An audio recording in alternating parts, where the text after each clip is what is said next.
Ladies and gentlemen, today I want to challenge a belief that has been programmed into us since childhood, a belief so common that we rarely question it. That belief is this: if you want money, look for a job.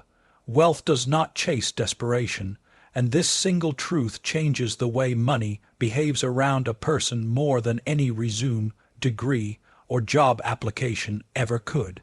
When someone wakes up every day anxious about money, worried about bills, and constantly thinking, "I need income now," that internal pressure quietly shapes their decisions, their posture, their tone of voice, and even their energy. People can sense it, opportunities sense it, and money, strangely enough, moves away from it.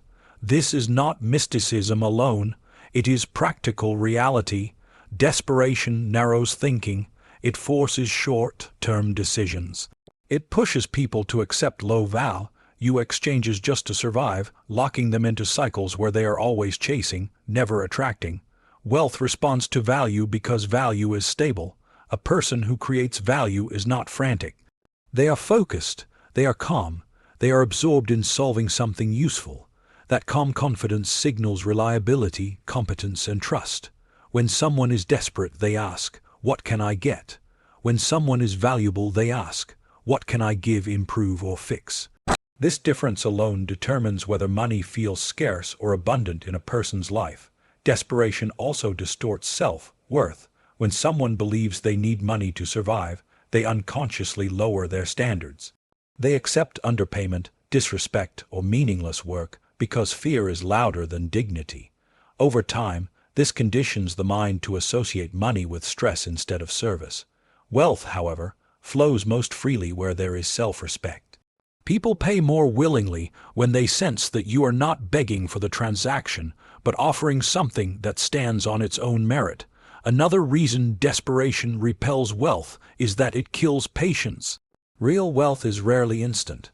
It grows through skill, reputation, and trust, all of which take time. Desperate people abandon paths too early. They jump from one idea to another, one job to another, one strategy to another, always hoping the next move will finally fix everything. This scattered energy prevents mastery. Value, on the other hand, is built through depth. When someone commits to learning deeply, practicing daily, and improving steadily, they become harder to replace. Money follows what is hard to replace. Wealth also avoids desperation because desperation creates poor judgment. When fear leads, logic follows badly. People invest in scams, chase unrealistic promises, or work endlessly without strategic direction. They confuse movement with progress. Value-based thinking is slower but sharper. It asks, does this solve a real problem? Will someone still need this 5 years from now? Am I becoming better or just busier? These questions protect time, energy, and resources, which are the true foundations of wealth. There is also a social dimension. People prefer to work with those who are composed and confident. Clients, partners, and customers want assurance that you are stable, capable, and not one payment away from collapse. When someone operates from desperation, every interaction carries hidden pressure.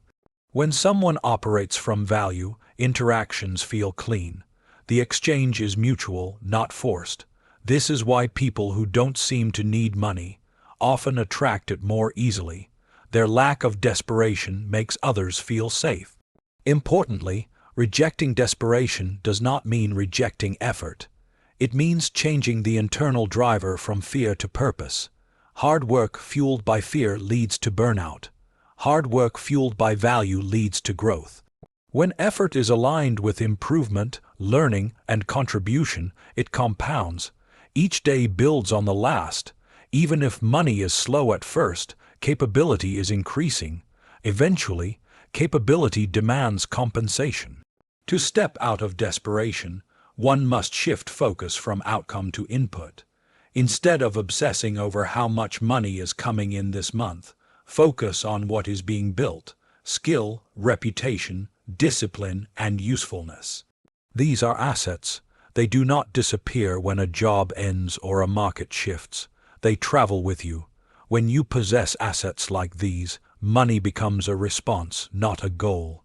This shift also restores dignity. A person who knows they are becoming more capable each day does not feel small, even if their bank account is currently limited. They carry quiet confidence because they understand that their future income is tied to who they are becoming, not who is hiring them. That confidence changes posture, speech, and decision making. Over time, it changes results. In conclusion, wealth does not avoid people because they are poor. It avoids people because they are desperate. Desperation signals instability, short-term thinking, and low leverage. Value signals growth, contribution, and trust. When you stop chasing money out of fear and start building value with intention, money begins to respond differently to you. It slows down its resistance. It opens doors through people, opportunities, and timing you could not have forced. The moment you replace desperation with usefulness, wealth no longer needs to be hunted. It begins to find you on its own. Most people are taught, directly or indirectly, that their time is their greatest financial asset. From school onward, the message is clear: show up, work hard, put in the hours, and you will be rewarded. While time is valuable, selling time alone is one of the fastest ways to cap your income and limit your freedom. When you trade hours for money, your earning potential becomes fixed by the number of hours in a day and by someone else's willingness to pay for those hours. This is why building skill instead of merely selling time is such a powerful shift. It breaks the ceiling that hourly thinking places on your life. Time is finite. No matter how disciplined or motivated you are, you cannot create more than 24 hours in a day. When income is tied strictly to hours worked, growth becomes painfully slow. You can work longer, but only up to a point, and often at the cost of health, relationships, and peace of mind. Skill, however, is not limited in the same way. Once developed, a skill can be applied repeatedly at scale, and often without your constant presence. A well-developed skill allows you to earn more in less time because people are not paying for the minutes you spend, but for the outcome you can produce. When someone begins focusing on skill instead of time, their entire approach to work changes. They stop asking, "How many hours will this take?" and start asking, "How well can I do this?" Quality replaces quantity as the main driver of income. A person with a rare or highly developed skill can solve problems faster, better, and more reliably than others. And that efficiency is exactly what people are willing to pay a premium for. This is why two people can work the same number of hours and earn dramatically different incomes. The difference is not effort, but capability. Building skill also shifts power. When you only sell time, you remain dependent on whoever controls the schedule and the paycheck. Your income can disappear the moment the job ends. Skill gives you portability. It goes with you wherever you go. Even if one opportunity disappears, the skill remains, allowing you to create another. This reduces fear and increases confidence, which further improves performance. Over time, this self-reinforcing cycle separates those who struggle from those who attract opportunities. Another critical aspect of skill building is leverage. A skill can be taught, packaged, automated, or multiplied. A person who understands design can create templates used by thousands. A person who understands marketing can build systems that sell while they sleep. A person who understands communication can influence rooms, audiences, and decisions far beyond their physical reach. Time cannot be multiplied, but skill can. This is where wealth begins to expand rather than merely accumulate. Skill building also forces long-term thinking. Learning something deeply requires patience, repetition, and humility. There is often a period where effort does not immediately translate into income. Many people quit here because they are still thinking in hourly terms. But those who persist are quietly increasing their future earning power. Each hour spent learning, practicing, and improving compounds into higher value later. This delayed reward is uncomfortable, but it is also where most people fail, which is exactly why skill eventually becomes rare. There is dignity in mastering something. When you know you are good at what you do, you no longer feel the need to justify your worth through exhaustion. You can set boundaries, choose better opportunities, and say no to work that undervalues you. This confidence is not arrogance. It is rooted in competence. People respond to it. They trust it. They pay for it. Skill turns work from a struggle into a contribution. Importantly, building skill does not mean abandoning effort or discipline. In fact, it demands more focus than simply clocking in hours. It requires deliberate practice, feedback, and continuous improvement. But unlike time-based labor, this effort leaves something permanent behind. Each day of skill building adds to who you are, not just what you earn that day. Even failures become valuable because they refine ability rather than simply wasting time. As skills grow, income becomes less tied to physical presence. You may work fewer hours and earn more, or work the same hours and produce greater impact. Either way, the relationship between effort and reward becomes more favorable. This is why wealth tends to flow toward those who invest in learning rather than those who only invest in working harder. Hard work without skill keeps you busy. Hard work with skill makes you valuable. In conclusion, selling time keeps you trapped within the limits of the clock, while building skill frees you to earn based on impact. Time disappears the moment it is spent. Skill remains and grows. When you shift your focus from hours worked to abilities developed, you change the direction of your financial life. You move from being replaceable to being sought after, from being paid for presence to being paid for results. This shift does not happen overnight, but it is reliable, sustainable, and transformative. Build skill patiently, and over time, money will no longer be something you chase. It will be something that naturally follows. Most people approach work and income by thinking in terms of positions, titles, and roles. They ask questions like, what job can I get? What position am I qualified for? Or who is hiring right now? This way of thinking feels safe because it is familiar, but it quietly limits growth. Positions are predefined boxes created by organizations to meet their own needs. When you focus only on fitting into those boxes, you reduce yourself to a checklist. Thinking in problems instead of positions completely changes this dynamic. It shifts your focus from where you fit to where you are needed. A problem is simply something that causes pain, inefficiency, confusion, or loss. Problems exist everywhere, all the time, in every industry and at every level. Businesses struggle to reach customers, individuals struggle to manage time, systems struggle with inefficiency, and communities struggle with communication. Money flows towards solutions because solutions reduce pain. When you train your mind to notice problems, you begin to see opportunities where others only see obstacles. Position-based thinking is reactive. You wait for someone else to define the role, set the requirements, and decide your value. Problem-based thinking is proactive. You observe, analyze, and act.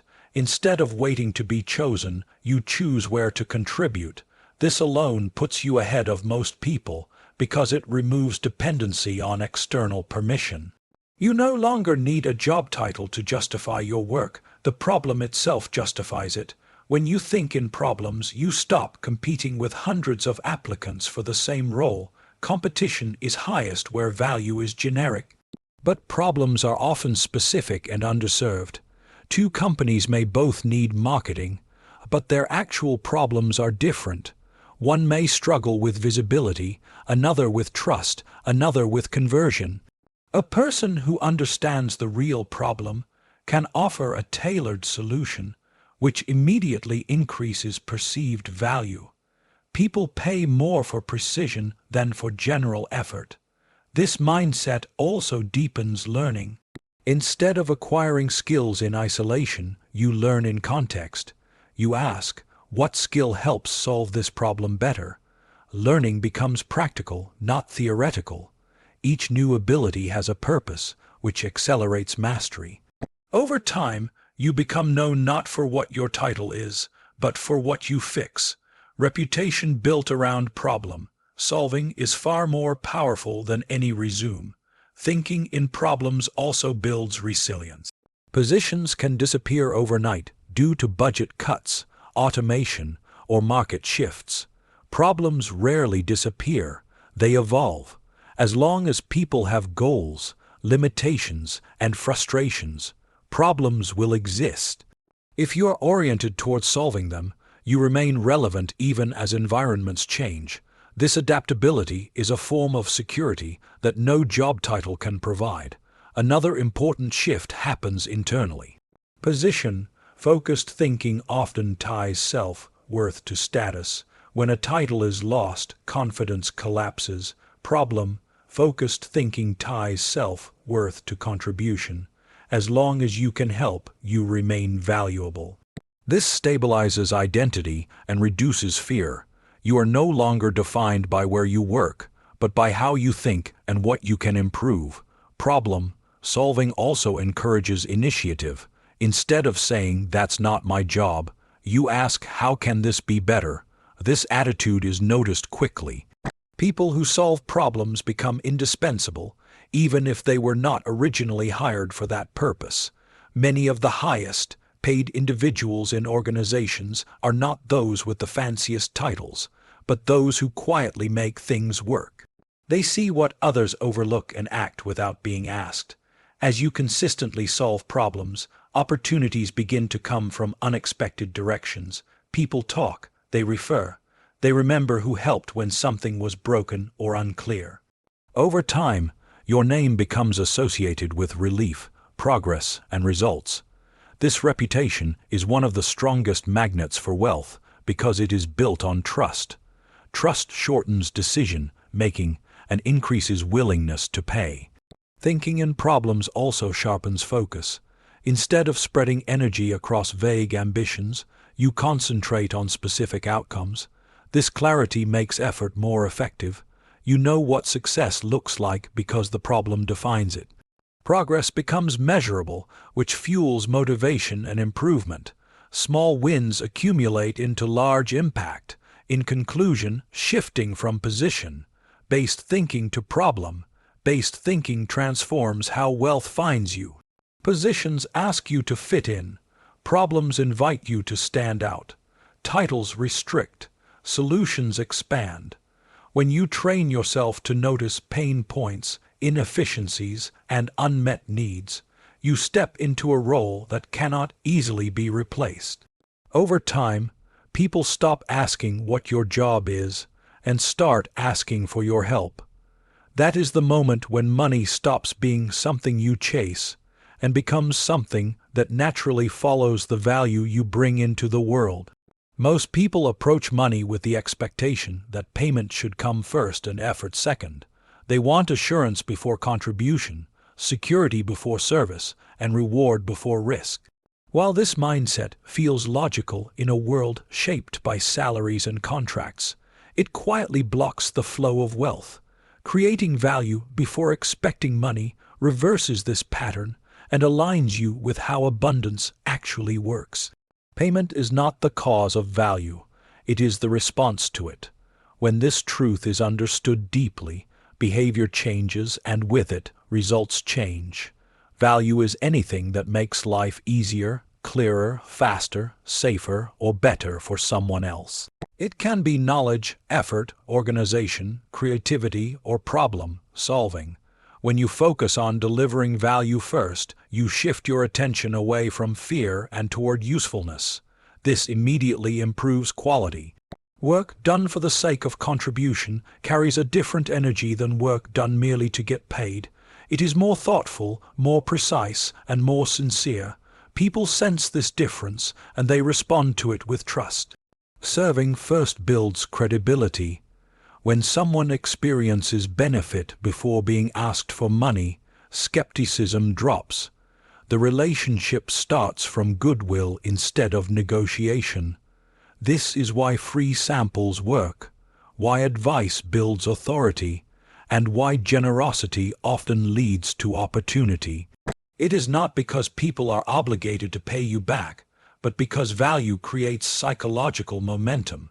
Once someone has received help, they are more open to continued engagement, collaboration, or compensation.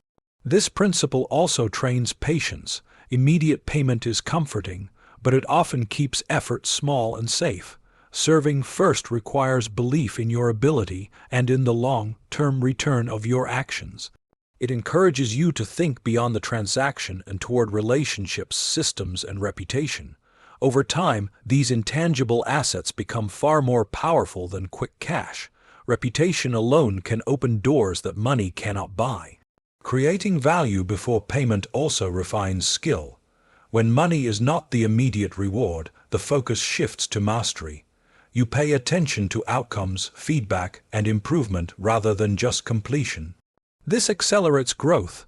Each act of service becomes a learning opportunity, making future value stronger and more reliable. Eventually, the quality becomes so high that payment is no longer a question, but an expectation. Another important effect is that serving first reduces entitlement. Entitlement poisons opportunity because it assumes the world owes you something. Value creation replaces entitlement with contribution. Instead of asking, "What do I deserve?" you ask, "What can I improve?" This mindset is attractive. People enjoy working with those who are invested in outcomes, not just rewards. It makes collaboration smoother and trust deeper. Serving first does not mean allowing yourself to be exploited. It means being strategic with generosity. You choose where to give value, not blindly but intentionally. You serve where learning is high, impact is real, and alignment exists. Over time, you learn how to convert value into income without losing integrity. The key is that value leads and money follows, not the other way around. This approach also breaks the fear of scarcity. When you see that you can create value at will, anxiety around money decreases. You realize that income is not a single opportunity to be won or lost, but a repeatable outcome of usefulness.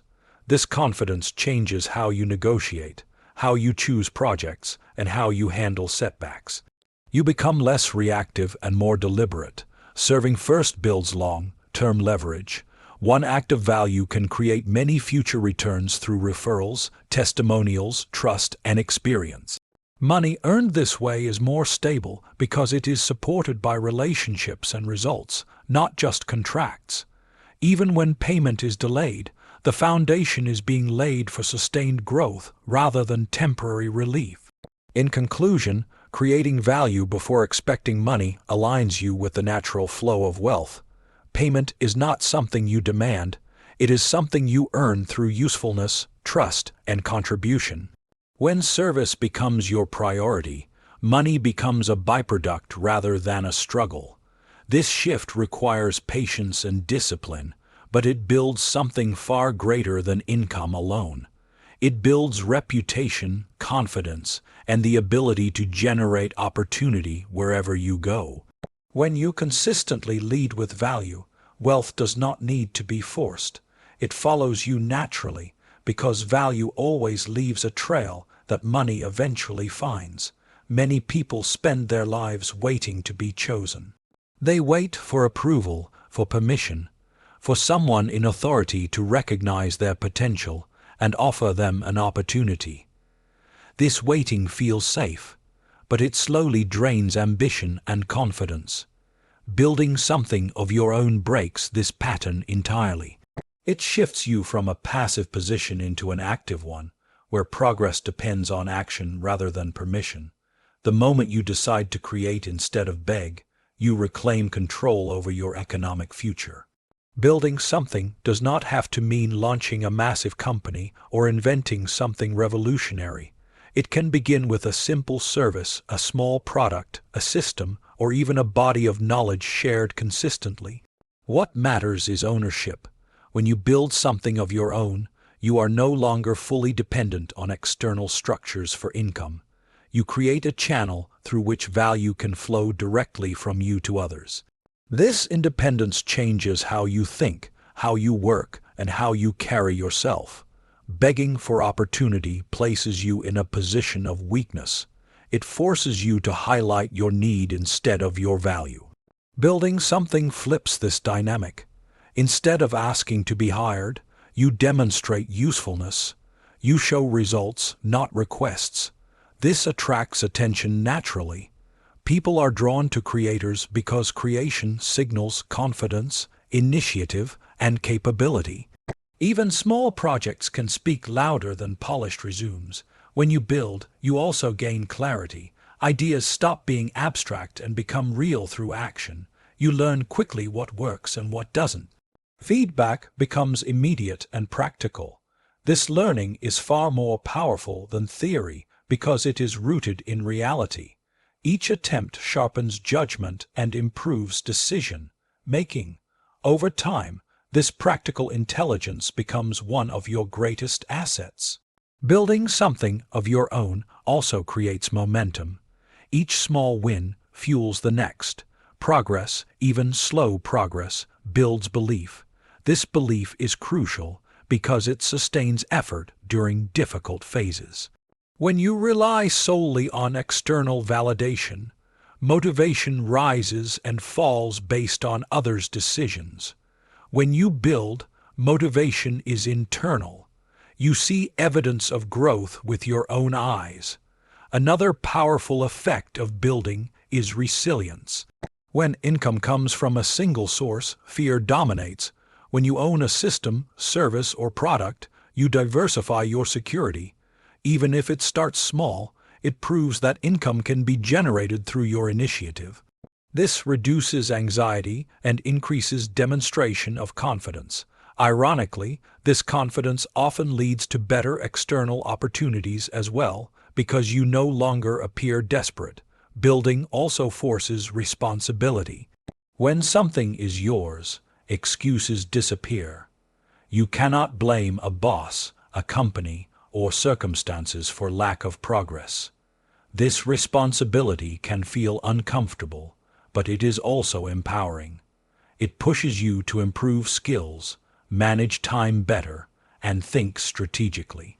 Over time, this responsibility shapes discipline and maturity, traits that are essential for sustained wealth. Ownership changes the relationship between effort and reward. In many jobs, extra effort yields little extra return. When you build something of your own, effort compounds. Improvements made today can produce benefits for months or years. Systems scale, products replicate, knowledge spreads. This compounding effect is one of the main reasons builders eventually outperform those who only trade time for money. Building something also gives you a voice. Whether through a product, a service, or content, you begin to express ideas publicly. This visibility creates opportunities beyond what you initially imagined. People discover you, trust you, and associate you with certain solutions. Over time, your creation becomes a bridge connecting you to networks, partnerships, and income streams that would never come through traditional job searches. In conclusion, building something of your own is a declaration of independence. It moves you from waiting to acting, from begging to demonstrating, from dependence to ownership. Even if the first version is small or imperfect, it sets a powerful process in motion. You learn, adapt, and grow through doing, not hoping. Wealth is attracted to builders because builders create value that can stand on its own. When you stop waiting to be chosen and start creating what others need, opportunities no longer feel scarce. They begin to multiply, and wealth finds you not because you asked for it, but because you built something worth paying for. Many people wait for motivation before they act. They wait to feel inspired, excited, or confident enough to begin. This habit quietly delays progress because motivation is emotional and unstable. It rises when things are going well and disappears the moment discomfort appears. Discipline works differently. Discipline does not ask how you feel, it asks what needs to be done. This is why discipline attracts wealth faster than motivation. Wealth is built through consistent action over time, not through occasional bursts of enthusiasm. Discipline creates reliability. When you show up every day regardless of mood, results begin to stack. Skills improve, systems strengthen, and momentum grows. Motivation might push you to work hard for a week, but discipline keeps you moving for years. Wealth responds to this consistency because consistency produces trust. Clients, partners, and opportunities gravitate toward people who are dependable. Reliability reduces risk, and where risk is low, money flows more easily. Another reason discipline is powerful is that it removes decision fatigue. When actions are scheduled and habits are set, you no longer waste energy deciding whether to act. You simply act. This preserves mental energy for creative thinking and problem solving, which are far more valuable than willpower. Over time, disciplined routines become automatic, allowing you to operate at a high level without emotional strain. Discipline also compounds. Small actions performed daily may seem insignificant, but over months and years they produce extraordinary results. Reading a few pages every day builds knowledge. Practicing a skill briefly but consistently builds mastery. Improving a process slightly each day builds efficiency. Wealth is rarely the result of one dramatic effort. It is the outcome of thousands of small, disciplined actions aligned in the same direction. Motivation often focuses on outcomes, while discipline focuses on process. Outcomes are largely out of your control, but processes are not. When you commit to a process, learning, practicing, serving, building, you guarantee progress even when results are delayed. This protects morale and prevents burnout. People who rely on motivation quit when results are slow. Disciplined people continue, and eventually results have no choice but to appear. Discipline also builds self-respect. Every time you keep a promise to yourself, confidence grows. This confidence is quiet but powerful. It changes how you speak, how you negotiate, and how you carry yourself. People trust those who trust themselves. This trust translates into better opportunities, higher pay, and stronger relationships. Motivation may make you feel good temporarily, but discipline makes you dependable. Another overlooked aspect of discipline is its role in emotional control. Wealth building requires clear thinking, especially under pressure. Discipline trains you to act rationally rather than emotionally. You learn to continue working during boredom, frustration, or doubt. This emotional stability is rare and valuable. It prevents impulsive decisions and keeps long-term goals intact. Discipline also creates freedom. While it may feel restrictive at first, over time it removes chaos from life. When work, learning, and growth are structured, stress decreases. You gain control over your schedule and direction. This sense of control is attractive to others and calming to yourself. Freedom earned through discipline is far more stable than freedom chased through motivation alone. In conclusion, discipline is the quiet force behind lasting wealth. Motivation may start the journey, but discipline finishes it. By showing up daily, following processes, and acting regardless of mood, you build skills, trust, and momentum. These elements compound into opportunities and income that feel effortless from the outside, but are rooted in years of consistency. Wealth does not respond to excitement, it responds to reliability. When discipline becomes your standard, progress becomes inevitable, and wealth follows not as a surprise, but as a natural result of who you have trained yourself to be. Many people believe wealth is something that must be chased aggressively, forced through constant hustle, or achieved by overwhelming effort. This belief creates anxiety, impatience, and frustration. Aligning your mindset with abundance changes this entire experience. When your inner state is calm, focused, and grounded in growth, wealth begins to move toward you more naturally. This is not passive thinking or wishful optimism. It is a disciplined alignment between belief, behavior, and action. An abundance-aligned mindset starts with understanding that scarcity is often internal before it is external. When the mind constantly signals lack, it interprets every setback as proof that success is unlikely. This creates hesitation, rushed decisions, and fear-driven actions. An abundant mindset, by contrast, sees setbacks as information rather than failure. It assumes progress is possible and focuses on learning instead of panic. This mental posture keeps you engaged long enough for results to develop. Calm confidence is a key trait of abundance. When you are not emotionally desperate, your thinking becomes clearer. You communicate better, negotiate better, and choose better opportunities. People trust those who are composed under pressure. This trust opens doors that skill alone sometimes cannot. Calm confidence does not come from pretending everything is fine. It comes from knowing you are capable of adapting, learning, and improving regardless of circumstances. An abundance mindset also prioritizes long-term thinking. Scarcity thinking demands immediate results, often at the expense of future stability. Abundance thinking allows patience. It values progress over speed and sustainability over shortcuts. This patience prevents self-sabotage. Many people fail not because they lack ability, but because they quit too early or make desperate choices that undermine long-term growth. Learning plays a central role in alignment. When you believe opportunities are available, you invest in improving yourself. Learning becomes a habit rather than a reaction. Each new skill, insight, or experience expands your capacity to create value.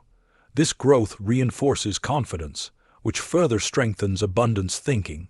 The cycle feeds itself. Belief encourages action, action builds skill, and skill produces results. Contribution is another pillar. An abundance-aligned mindset looks outward, not inward. It asks how to help, not how to extract. This outward focus reduces fear and increases connection. People are drawn to those who contribute without hidden agendas. These relationships often become the source of opportunities, partnerships, and income. Wealth flows through networks, and networks grow through genuine contribution. Alignment also requires trust in process. This does not mean blind faith. It means commitment without constant anxiety. When actions are consistent and learning is ongoing, results may be delayed but not denied. Trusting the process allows you to stay steady during uncertainty. This steadiness is rare and valuable. It prevents burnout and keeps progress sustainable. An aligned mindset also improves decision-making. Fear-based choices often seek comfort, while abundance-based choices seek growth. Growth choices may feel uncomfortable in the moment, but they expand capacity over time. Each aligned decision strengthens resilience and clarity. Over time, this leads to better positioning and stronger outcomes. In conclusion, aligning your mindset with abundance transforms how wealth interacts with you. Instead of chasing money through stress and urgency, you attract it through calm confidence, learning, contribution, and patience. This alignment does not remove effort, it refines it. Actions become purposeful instead of frantic. Progress becomes steady instead of exhausting. When your mindset, behavior, and values are aligned, wealth no longer feels like something distant or elusive. It becomes a natural response to the person you are becoming and the value you consistently bring into the world.